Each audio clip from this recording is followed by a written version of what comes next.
The beeping wakes me first. Rhythmic, insistent, the kind of sound that burrows into your skull and sets up permanent residence. I try to open my eyes, but my lids feel like they've been glued shut. When I finally pry them apart, fluorescent lights sear my retinas. Where am I? The answer comes in fragments. White ceiling tiles. That antiseptic smell that coats the back of your throat. The tight pull of something taped to my hand. IV line. Hospital. My throat burns. Raw. Wrong. I try to swallow, but it feels like I've swallowed broken glass. I reach up with a trembling hand and touch my neck, feeling the tenderness there. They had a tube down my throat. How long was I out? I fumble for my phone on the bedside table. My fingers feel thick, clumsy, refusing to grip the smooth metal. It takes 3 tries before I can lift it. The screen lights up. 3:47 a.m. Monday. I collapsed on Thursday. 4 days ago. 4 days I've been here, and the notification count on my phone sits at a grand total of 3. 3. My parents should have called 100 times by now. Kinsley would have blown up my phone with dramatic voice messages about how worried she was, how I scared everyone. That's how it always goes when I'm unavailable for more than a few hours. They panic. They demand. They need. But my screen shows nothing. No missed calls. No frantic texts, asking where I am or if I'm okay. I tap the notification icon, and my stomach drops through the hospital bed. Bank of America. $12,400 charge at Cabo San Lucas Resort, posted 2 days ago. My vision blurs, and I have to blink hard to clear the fog. I read it again. $12,400, Cabo San Lucas. I've never been to Cabo San Lucas. I haven't been anywhere in 3 years except Seattle and the occasional logistics conference in Portland. The second notification is Instagram. I don't even remember the last time I opened Instagram. Kinsley lives on it, posts her entire existence for strangers to consume. I only keep the app because she guilt trips me when I don't like her photos fast enough. I tap it. My thumb shakes so badly I almost drop the phone. The image loads, and something inside my chest cracks open. Preston, Deidre, Kinsley, all 3 of them clustered around a table, margaritas raised high, the ocean glittering behind them in perfect sunset lighting. My father wears that stupid Hawaiian shirt I bought him last Christmas. My mother has her hair done in beach waves, makeup flawless. Kinsley is mid-laugh, head thrown back, designer sunglasses perched on top of her head. The caption reads, Healing Trip W, the fam. Disconnect to reconnect. Family first. Posted yesterday. While I was at the hospital, they were toasting each other in Cabo. The third notification is a voicemail. I press play, even though part of me already knows what I'll hear. Callie, it's Mom. We just wanted to let you know we made it safely. The resort is absolutely gorgeous. Your father says the golf course here is top tier. Anyway, we'll check in later. Love you. Chipper. Breezy. Not a single question about why I haven't responded. Not a flicker of concern that their daughter, who works 70-hour weeks and never takes a day off, has gone completely silent. Because they know. They know exactly where I am. The hospital called them. They had to. I'm the one who pays for their cell phones. I know the number by heart. Someone from this hospital called my emergency contacts and told them their daughter was in the ICU with sepsis. And they chose margaritas. My hand shakes violently now as I scroll back further, past the cheerful vacation photos, looking for something. Anything. A worried text from 4 days ago.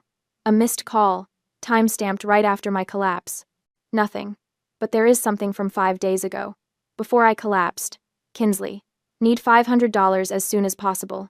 Dress for Cabo didn't fit. Don't ignore me. I remember that text.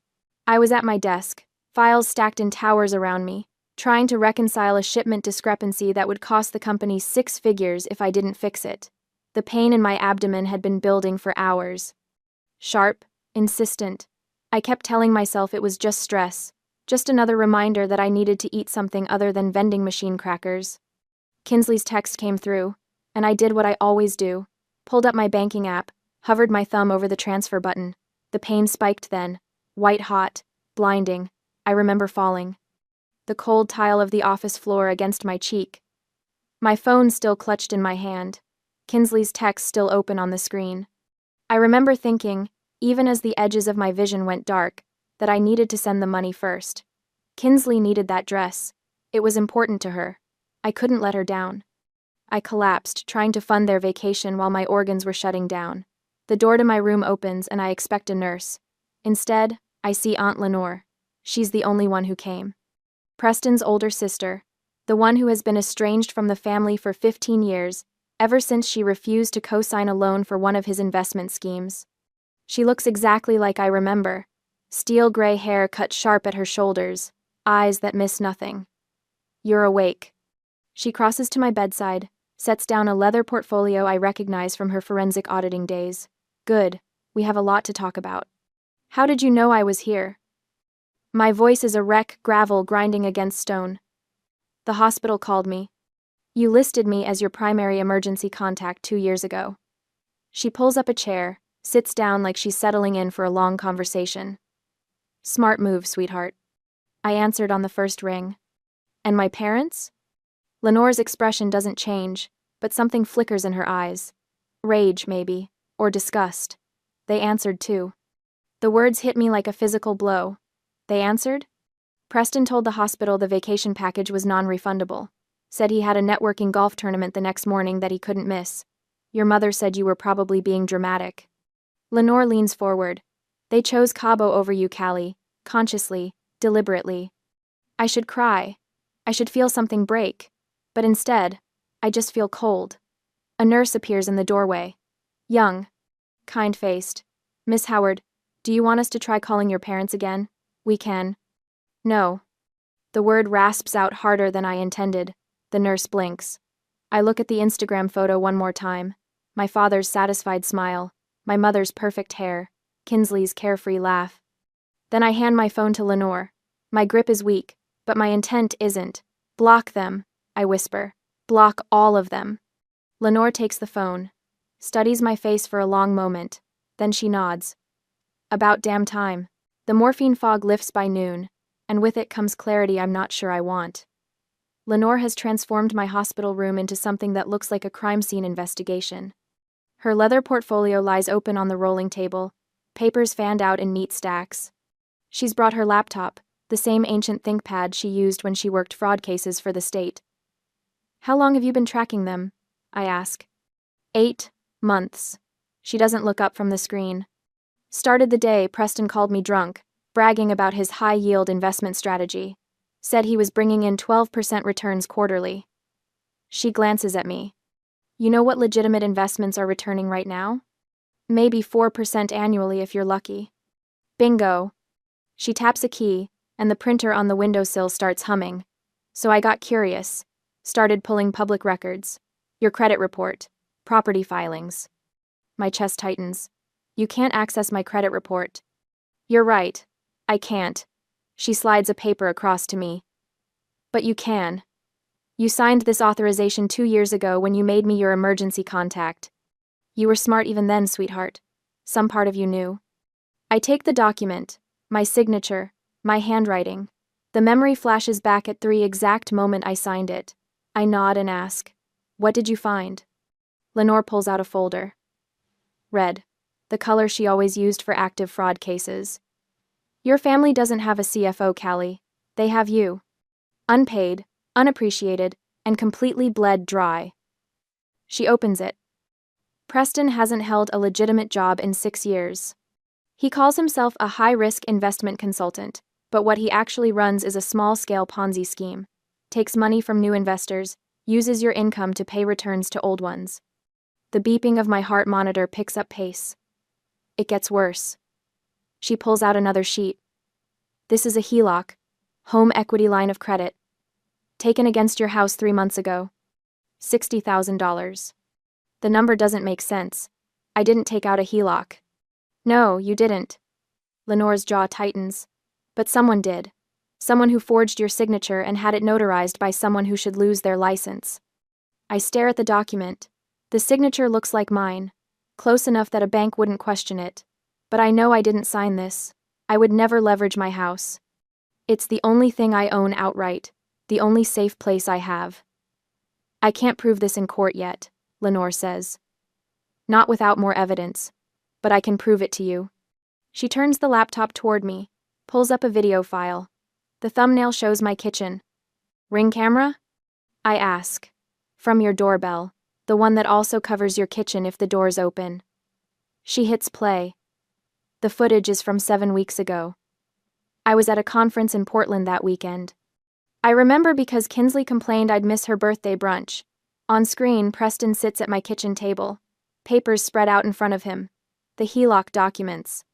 He's got a pen in his hand, practicing something on a legal pad. My signature. He does it over and over, checks it against something on his phone. Probably a photo of my real signature. Tries again. Deidre leans over his shoulder, watches. When he finally gets it right, she actually claps. The notary arrives 20 minutes into the video. A woman I've never seen before. She barely glances at the signature. Doesn't ask for ID, just stamps the document and takes her cash payment. Lenore pauses the video. That's felony fraud, bank fraud, identity theft, 10 years minimum if prosecuted federally. I can't look away from the frozen image. My father's satisfied smile, my mother's approval, the casual criminality of it. How much is left? My voice sounds distant, like it belongs to someone else. Of the $60,000? About $800. The air leaves my lungs. The rest went into Preston's investment scheme. He used it to pay returns to 3 separate investors who were getting nervous. Bought himself another quarter of looking legitimate. I think about the dress Kinsley needed. $500. There are 2 primary threats, Lenore says, switching into the clinical tone I remember from her investigator days. Preston is the financial predator. He'll bleed you until there's nothing left, then declare bankruptcy and leave you with the debt. Kinsley is the reputation leech. She'll destroy your credibility to preserve her victim narrative. What do I do? You purge. She pulls up a list on her phone. Every supplementary card in your name, every account they have access to, every automatic payment that touches your money. You cut it all off. Right now. No warning. No explanation. My hands shake. They'll lose their minds. Good. Lenore's eyes are hard. Let them. You're in a hospital bed because you worked yourself into sepsis trying to keep them comfortable. They're in Cabo drinking on your dime. You don't owe them a soft landing. She's right. I know she's right. But 32 years of conditioning doesn't evaporate because of one Instagram photo. Start with the cards, Lenore says. She hands me my phone, already open to my banking app. Lock them all. I navigate to the supplementary card management screen. 4 cards, Preston, Deidre, Kinsley, and one for Grandma Betty that I forgot existed. I tap the first one. Preston Howard. Status. Active. Last charge. $340 at a golf pro shop in Cabo. Yesterday. I select Lock Card. A confirmation screen appears. Are you sure you want to restrict this cardholder's access? My thumb hovers over. Confirm. He's at dinner right now. Lenore says quietly. Checked his Instagram story 20 minutes ago. Some oceanfront restaurant. Expensive place. He's probably trying to recruit new investors over lobster. I press confirm. Then Deidre's, then Kinsley's, then Betty's. 4 cards locked in 90 seconds. Now the fraud alerts, Lenore says. Call the credit bureaus. Tell them you're a victim of identity theft, and you need an immediate freeze. I make the calls. TransUnion, Equifax, Experian. It takes effort. My voice cracks, and I have to repeat myself twice to the automated system, but I do it. Each one seals another door Preston was using to access my financial life. Final step, Lenore says. The joint accounts. We don't have joint accounts. You have 3 accounts that list Preston Howard as an authorized user. He can't withdraw, but he can see every transaction you make. She pulls up the statements. He's been monitoring your spending patterns for at least 2 years. That's how he knew exactly how much he could take without you noticing immediately. The violation of it crawls across my skin. I remove his access from all 3 accounts. Lenore checks her watch. In about 20 minutes, your father is going to try to pay for dinner. His card will be declined. The waiter will probably cut it in half right there at the table, in front of whoever he's trying to impress. Good, I say. My phone rings before the word is fully out of my mouth. An unknown number. My family. Lenore reaches for it, but I stop her. I need to hear this. Need to know if there's any part of my family that's calling because they found out I was hospitalized. Any fragment of him that's actually my family instead of my accountant's. I answer. Put it on speaker. You made me look like a fool. My father's voice is pure rage. Not worried. Not concerned. Rage. The waiter cut up my card in front of clients. Do you have any idea what you've done? Not, are you okay? Not, we heard you were sick. Just fury that his access to my money got interrupted. Fix this, he demands. Right now. I don't care what kind of tantrum you're throwing. Fix it. Effin. Lenore's hand covers mine on the phone. Steady, grounding. No, I say. What? No, I'm not fixing anything. Callie, I swear to God if you don't. I hang up, turn off the phone, set it face down on the table. Lenore squeezes my hand. How do you feel? Like I just cut off my own arm. Like I can finally breathe. Like I'm going to throw up. Like I'm free. Terrified, I tell her. Good, she says. That means you're doing it right. 2 days after waking up, the discharge paperwork feels like a prop from someone else's life. 6 days. That's how long I've been here. 6 days of beeping monitors and IV antibiotics and nurses checking my vitals every 4 hours. 6 days of existing in this sterile bubble while my family imploded in real time. Lenore signs as my medical proxy, since I still can't stand for more than 10 minutes without my vision tunneling. The nurse wheels me out in the mandatory chair, and I hate every second of it, hate the weakness. Hate that my body betrayed me so completely that I ended up here in the first place. But mostly I hate that I'm going home to a house my father violated. The Uber pulls up to my place, and I'm struck by how normal it looks. Gray siding, black shutters. The lawn needs mowing, but otherwise, everything appears untouched. Like the past week didn't shatter my entire understanding of my family. Lenore helps me up the front steps. My abdomen still aches with every movement, a constant reminder of how close I came to dying while they sipped cocktails. Inside, the violation becomes visible. Preston's coffee mug sits on my kitchen counter. Not washed. Just abandoned there like he planned to come back and finish it. Deidre's reading glasses are folded on the arm of my couch. The throw pillows are rearranged in that specific way she prefers, the decorative ones shoved to the corners. They were living here. While I was intubated, they were living in my house like it belonged to them. Don't touch anything yet, Lenore says. She's already pulling on latex gloves from her purse. Always prepared. I've been documenting, but we need photos of everything exactly as they left it. I lower myself onto a dining chair, the only piece of furniture that doesn't feel contaminated. Lenore moves through the rooms with professional efficiency, her phone camera clicking steadily. She opens drawers I didn't even know they'd accessed. My home office, my bedroom closet, the storage boxes in the garage. How bad is it? My voice comes out thin, bad enough. She returns with a banker's box, sets it on the table in front of me, but also stupid enough. Inside are documents. So many documents. Bank statements with my forged signature, printouts of wire transfers, a ledger in Preston's handwriting tracking investments that don't exist. And underneath it all, a business registration form for something called Apex Horizons LLC, Nevada filing. Preston listed as managing member. What is this? That, Lenore says, pulling up a chair, is where your HELOC money went. Not to bills, not to their mortgage, to a shell company Preston set up 18 months ago.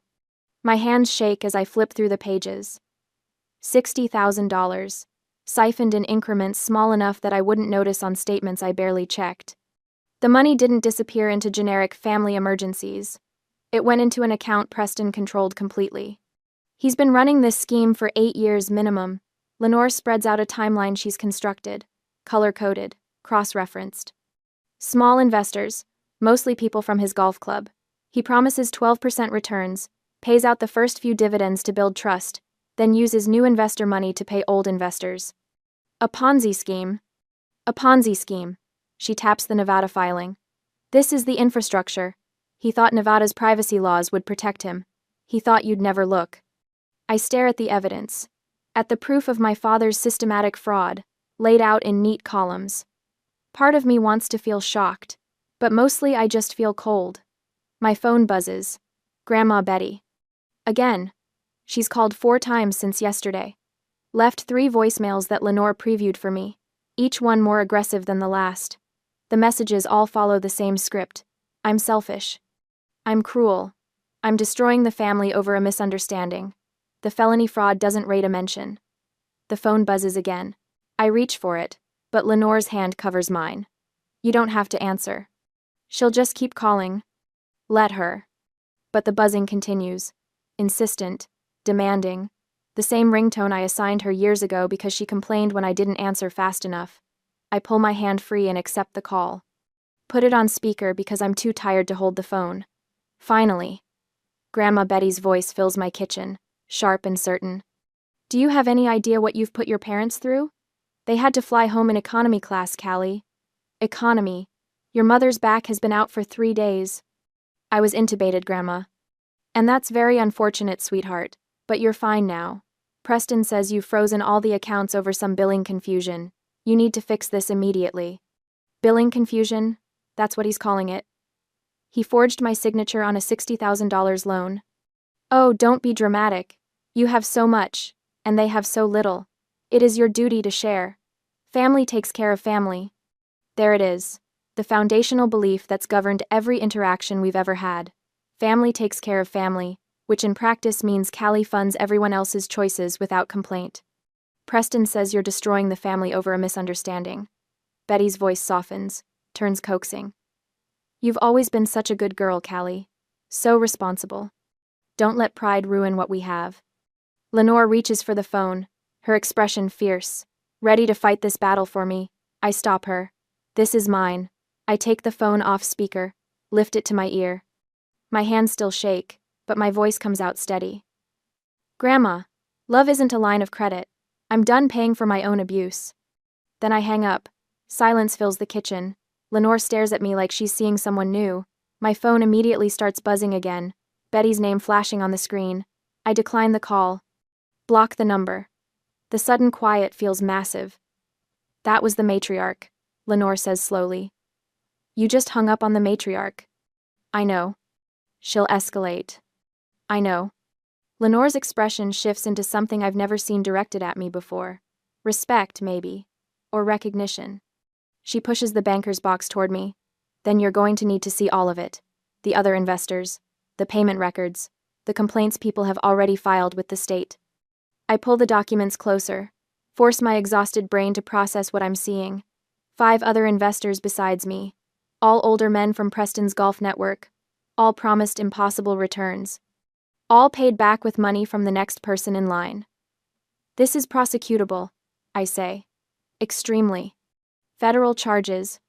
Multiple counts. I look up at her. He's coming for the house, isn't he? Once he realizes the money's really gone. Lenore nods, her jaw tight. Yes. But they don't know I've traced where the HELOC money went. They don't know we have the Nevada filing. They don't know about the investor list. She leans forward, and I see the forensic auditor she used to be. The woman who took down corporate fraud rings and walked away clean. We have the leverage, Callie. We just need them to walk into the trap. 3 days later, the video hits 2 million views while I'm sitting in a staff meeting. My phone buzzes against the conference table. Once, twice, 7 times in 30 seconds. I flip it face down, but not before I catch a glimpse of the notification. Kinsley Living tagged you in a post.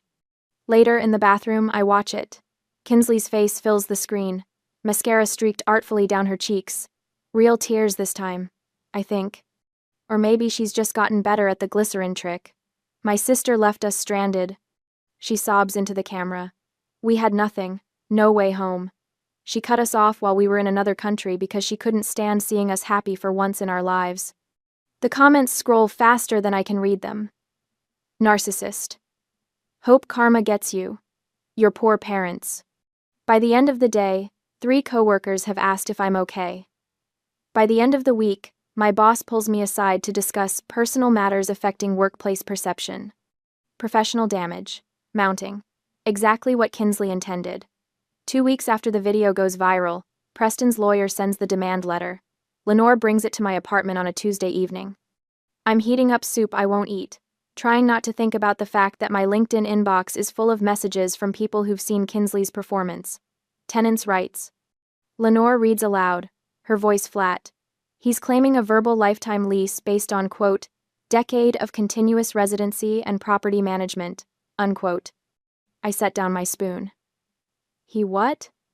It's a stalling tactic. Ties the house up in court for years while he lives there rent-free. She flips to the next page. His lawyer is decent. Not great, but decent enough to make this expensive for you. The number at the bottom of the estimate makes my stomach turn. Legal fees, court costs. Years of my life spent fighting while Preston plays victim and Kinsley racks up views. I think about the Instagram photo. Ask. The margaritas. My father's satisfied smile while I was intubated. What do we do? Lenore looks at me over the top of the letter. We let him think he's won. The mediation happens in a conference room that smells like burnt coffee and desperation. Gray walls, gray carpet. A table so aggressively neutral it might as well not exist. Preston arrives first, lawyer in tow. He's wearing a suit I bought him 2 Christmases ago for a business opportunity that never materialized. Deidre follows, phone already out, probably texting Kinsley play-by-play updates. Kinsley herself slouches in last, filming everything on her phone until the lawyer makes her stop. I let my hands shake when I pour water from the pitcher. Spill a little on the table. Preston notices. Smirks. Callie. His voice carries that false warmth he uses when he wants something. We don't have to do this. We're family. I don't answer. Let my silence read as fear instead of fury. Lenore sits beside me, playing her part. Weary advisor. Tired of fighting. She's dressed down for this, wore her oldest blazer, left her forensic auditing credentials off the table tent with her name. Preston's lawyer starts talking. Demands. Concessions. A formal acknowledgement of their residency rights. 6 months minimum before any eviction proceedings, plus a monthly stipend for displacement hardship. The words blur together. I focus on my breathing. In for 4, out for 4. The technique my therapist taught me for panic attacks works just as well for calculated performance. Miss Howard. Preston's lawyer leans forward. Your father has been very patient, but he's prepared to take this to trial if necessary. The publicity alone. We have a proposal, Lenore interrupts. She slides a document across the table. Single page, dense text. The header reads, Affidavit of Residency and Management. Preston's lawyer picks it up, skims it. His eyebrows rise slightly, but he keeps his face professionally neutral. What is this? A compromise. Lenore's voice is exhausted. Defeated. Oscar-worthy. Callie will agree to a 6-month extension and a modest monthly stipend. In exchange, Preston signs this affidavit, confirming he resided at the property as his primary residence and exclusively managed household finances for the past 10 years. I watch Preston read over his lawyer's shoulder. See the exact moment he thinks he's won. His spine straightens. The smirk returns. This admits everything, Preston says slowly. That we lived there, managed everything, ran the household. Play. Yes, Lenore slides a pen across the table. It validates your claims, makes any future legal action much simpler. For you. I need to consult with my client, the lawyer says. He looks uneasy. They huddle, whisper. I see the lawyer tapping the paper urgently, shaking his head. He's spotted the risk. He knows exclusive management is a liability trap. But Preston isn't listening. He's looking at me. At the daughter, he thinks he's beaten. It's fine, Preston says, loud enough for us to hear. He waves his lawyer off with a dismissive flick of his hand. She just wants a piece of paper to save face. Let her have it. Preston, I strongly advise against, the lawyer starts. I said it's fine. Preston snatches the pen. His signature sprawls across the bottom line, bold and confident. The signature of a man who thinks he's just secured his retirement on his daughter's dime. Deidre signs as witness. So does Kinsley, her handwriting looping and dramatic. They leave 20 minutes later, high-fiving in the hallway. I hear Kinsley's laugh echo back through the closing door, sharp and triumphant. The door clicks shut. Lenore's exhausted demeanor vanishes like somebody flipped a switch. She picks up the signed affidavit, holds it up to the light streaming through the window, checking the signatures one final time. Then she smiles. It's not a nice smile. It's the smile of a forensic auditor who just got exactly the evidence she needed, gift-wrapped and notarized. They just signed their own death warrant. I stare at the document. at Preston's confident signature. What did we do? By swearing he lived here in Washington as his primary residence while simultaneously claiming Florida residency for tax purposes on other documents I've collected, he just confessed to tax fraud. Lenore sets the affidavit down carefully, reverently. And by admitting he exclusively managed household finances, he just linked himself directly to every transaction from the Ponzi scheme accounts. The trap. Not in the language of the document, but in what signing it proves. The IRS loves this kind of thing, Lenore continues. Clear documentation. Signed confession. No wiggle room. She slides the affidavit into her leather portfolio. We just armed the weapon. Now we wait for the right moment to fire. Outside, I hear Kinsley's laugh again. Celebratory. Victorious. She has no idea what her father just signed. Neither does Preston. But they will. The party planning starts 3 days after the mediation. I know because Kinsley posts about it. Victory celebration at the family estate this weekend. Sometimes you have to fight for what's yours. Family wins. Justice served. The family estate? My house? The one they're still illegally occupying while I pay rent on a studio apartment near the hospital because I can't stomach sleeping under the same roof? Lenore shows me the post over coffee at her place. I should feel rage. Instead, I just feel tired. Let them celebrate, Lenore says. She's wearing reading glasses, scrolling through something on her laptop. Hubris makes excellent seasoning. For what? She turns the screen toward me. It's a Reddit thread. The title reads, "Help me find proof my coworker's sister is lying about her narcissist story." My chest tightens. Who posted this? Sarah Chen from your logistics department. Apparently she remembered you were out with sepsis the same week Kinsley claimed you abandoned the family. Lenore clicks through the comments. She's asking if anyone has time-stamped proof of where your family was during your ICU stay. I scan the responses. Someone linked Kinsley's Instagram. Another person pulled the metadata from her Cabo photos. A third commenter found the resort's tagged location history. This will destroy her, I say. Lenore removes her glasses. She destroyed herself. The internet is just holding up a mirror. By that evening, the truth is everywhere.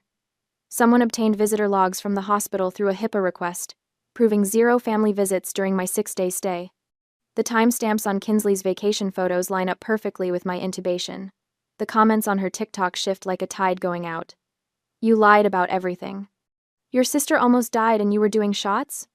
This is actually sick. Get help. Her follower count drops by half overnight. By morning, 3 brand deals have issued public statements terminating their partnerships. Her management company puts out a vague statement about pursuing other opportunities. I watch it happen from Lenore's couch, coffee going cold in my hands. I should feel vindicated. Instead, I just feel hollow. They're coming tomorrow, Lenore says. She's on her phone, typing rapidly. Preston just confirmed. 2 p.m. For what? Final settlement meeting. I told him you're ready to surrender the house entirely. She looks up, smile sharp. He thinks he's won. The next afternoon, I arrive at Lenore's office building downtown. It's all glass and steel, the kind of place that smells like expensive carpet and quiet money. Preston's leased Range Rover is already in the parking garage. I recognize it by the investor lifestyle bumper sticker he slapped on the pristine bumper tacky, just like him. My hands shake as we ride the elevator up. Lenore squeezes my shoulder once, brief and firm. Remember, she says, you're not the one who should be afraid. The conference room is smaller than I expected. Preston sits at the head of the table, legs spread wide, taking up space like it's his birthright. Deidre perches beside him, fresh manicure drumming against the wood. Kinsley slouches in the corner, phone face down for once. Her eyes are red. No lawyer this time. Interesting. Where's your counsel? Lenore asks, arching a brow. Preston waves a hand dismissively. At $400 an hour just to watch me accept your surrender? I don't think so. I can handle a simple property transfer. Lenore smiles. A shark sensing blood. Suit yourself. Callie. Preston's voice drips with false warmth. Good to see you being reasonable about all this. I don't respond. Lenore gestures for me to sit, then takes the chair at the opposite end of the table. Between us, she places 2 items. The signed affidavit from last week and a thick manila envelope. Pre-stamped. Pre-addressed. Internal Revenue Service, Criminal Investigation Division. Preston's eyes flick to it. Something crosses his face. Not quite fear yet, just calculation. What's that? Deidre asks. Lenore folds her hands. Insurance. She opens a leather folder. Inside are two subfolders, labeled A and B. She slides folder A across the table. This contains Ring camera footage from Callie's kitchen showing you, Preston, practicing her signature. 47 attempts before you got it right. She taps the folder. It shows the notary arriving, shows you forging the HELOC documents. That's bank fraud, identity theft, 10 to 15 years in federal prison. Preston's face drains. That's not what that is. I was just... The notary already cooperated with authorities. He's willing to testify in exchange for a reduced sentence on his other cases. Lenore doesn't raise her voice. Doesn't need to. Folder A goes to the FBI if you walk out that door without signing the voluntary surrender. Deidre makes a small sound, almost a whimper. Lenore slides folder B forward.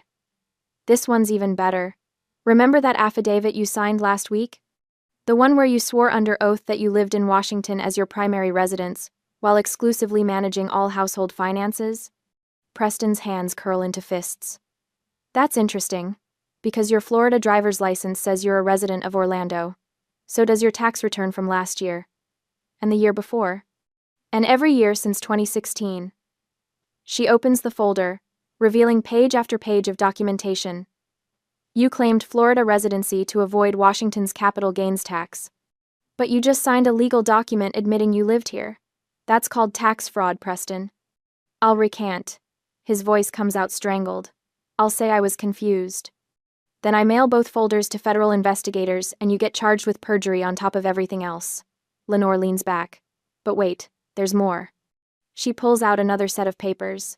Financial ledgers, bank statements, names I don't recognize.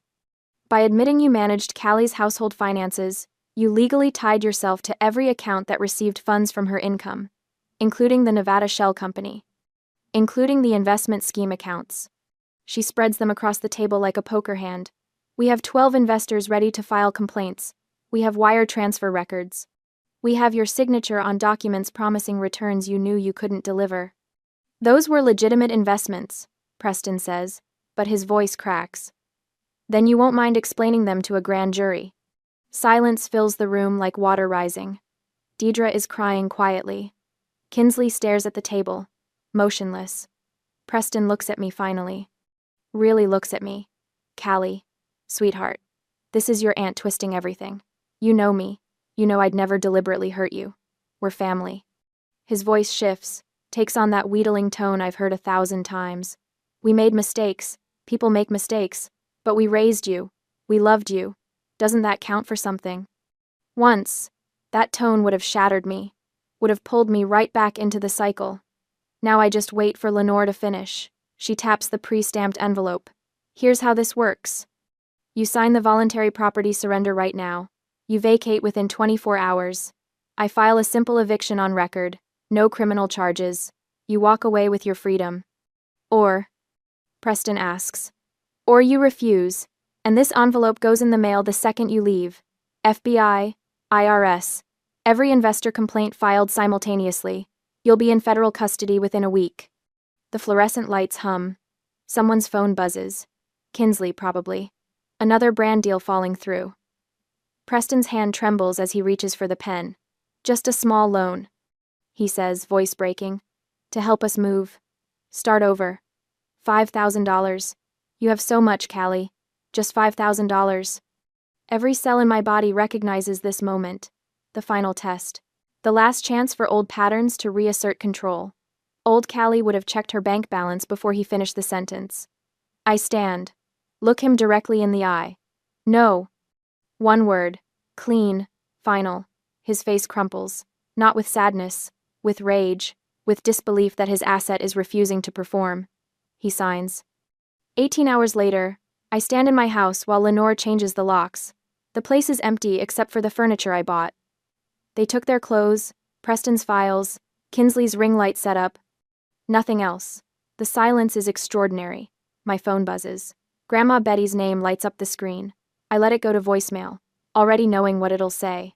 Family betrayer. Ungrateful. Cold-hearted. I delete it without listening. Through the window, I watch the sunset, paint my neighborhood in shades of copper and gold.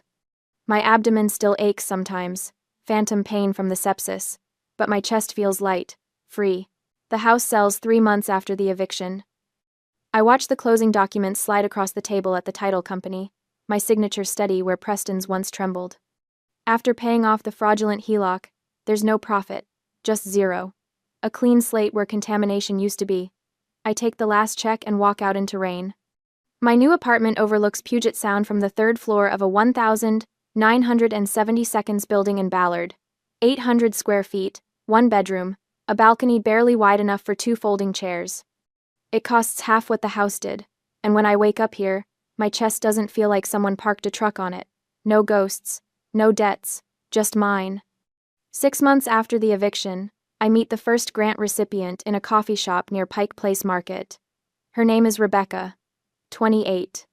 Shaking hands, clutching a folder of financial documents she's afraid to open. My brother took out credit cards in my name, she says. I didn't know until collections called my work. I recognize the look in her eyes. The shame that doesn't belong to her but sits there anyway, heavy as a stone. You're not responsible for what he did, I tell her. You're only responsible for what you do now. She cries. I hand her tissues and the grant paperwork. $5,000. Enough for a security deposit and first month's rent somewhere he doesn't have the address. How did you stop feeling guilty? She asks. I think about that for a moment. The truth is complicated. Healing isn't linear. Some days I still wake up and reach for my phone to check if they've texted. But most days, I don't. I stopped confusing love with sacrifice, I say finally. Real love doesn't cost you everything. That afternoon, my phone buzzes, the same notification tone from that ICU room months ago. My body freezes, old programming trying to boot up. It's an email. Subject line, emergency, kidney surgery. I stare at Preston's name in my inbox. My thumb hovers over the delete button, but something stops me. Curiosity, maybe. Or the need to see if I'll still feel that old pull. I open it. Callie, I know we haven't spoken, but I need your help. Emergency kidney surgery next week. Insurance won't cover everything. The hospital needs $8,000 up front or they'll cancel. I'm sorry for everything that happened. I know I made mistakes. But I'm your father. Please. The words are precision engineered. Medical crisis. Apology. Blood relation. Every pressure point he installed in me since childhood, pressed in exact sequence. In the past, I would have called the hospital to verify.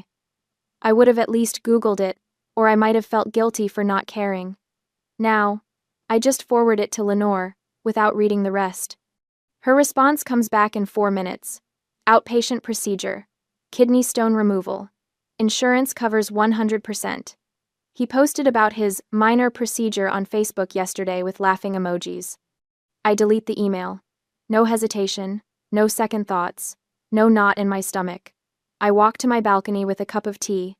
The sound stretches out gray and restless under low clouds. A ferry cuts through the water, lights bright against the coming dusk. Seagulls wheel overhead, their cries sharp and clean. I breathe in salt air, exhale slowly. This is peace. Not the absence of noise, but the presence of boundaries. A fortress I built brick by brick, learning that walls aren't always meant to keep people out. Sometimes they're just meant to keep you safe inside. My journal sits on the small table. I open it to a blank page and write. Silence isn't an absence of noise. It's a fortress I built to protect my peace. Then, below it. They taught me love was sacrifice. I learned love is also boundaries. The sun breaks through the clouds for just a moment, turning the water gold. I close the journal and let myself smile. Not because everything is perfect, but because everything is finally mine.